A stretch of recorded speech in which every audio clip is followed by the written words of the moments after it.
ત્યારે નરેન્દ્રભાઈ થપાટ મારીને કહેતા હતા કે આ સરકારનો અન્યાય છે, કપાસના 2,500 રૂપિયા મળવા જોઈએ. તો નરેન્દ્રભાઈને એની સરકારને મારી ચેલેન્જ છે કે અત્યારે 2023માં અમારા કપાસના 1,200 રૂપિયા છે.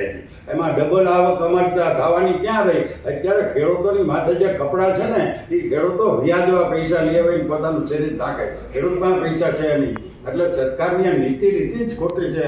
અમારું કાયમી માટે જૂનો વર્ષોથી માંગણી છે કે તમે ખેડૂત નીતિ બનાવો, ખેડૂત પંચ બનાવો, ખેડૂત આયોગ બનાવો, ખેડૂતને અને ખેતીલક્ષી 50% બજેટ છે એ તમે એમાં ફાળવો અને ખેડૂતોને એમાં ઉધાર થાય એવું જો તમે આટલા કામ કરો. અને સ્વામિનાથન કમિટીની જે ભલામણ છે એ વર્ષોથી બધી તમે કહો છો કે અમે કરશું, પણ હજી તમે કર્યું નથી. એટલે આટલું જો કરો તો અમારે બીજું કાંઈ જોતું નથી. અને હવે અમારે સરકારની કોઈ ચીજ અમારે નથી જોતી. અમારે સહાય નથી જોતી, અમારે વીજળી તમારી મફત નથી જોતી, અમારે ખાતર તમારું મફત નથી જોતું, અમારે સબસિડી તમારી. અમને તમે ખેતીના ભાવ 1960 પ્રમાણે હોનાના જે અધિકારીઓના તમારા નેતાઓના હતા ને એ પ્રમાણે અમને કરી દો અને આ ખેતી આયોગને ખેતી બંધ બનાવી દો તો 5 વર્ષની અંદર આ દેશનો ખેડૂત સદ્ધર થઈ જાય એમ છે.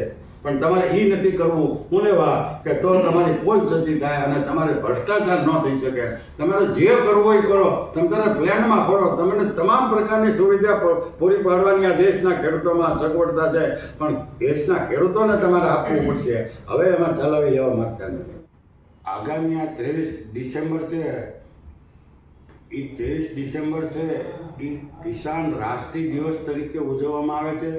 અને ભારતના 5મા વડાપ્રધાન શ્રી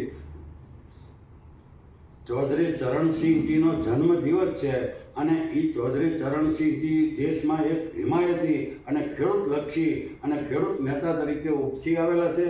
અને એનો એક જબરદસ્ત ખેડૂતોને ન્યાય અપાવવામાં અત્યારે જો ખેડૂત કોઈ ખુશખુશાલ ને આનંદથી જો જીવતા હોય તો એ હારા પ્રતાપ ચૌધરી ચરણસિંહના છે.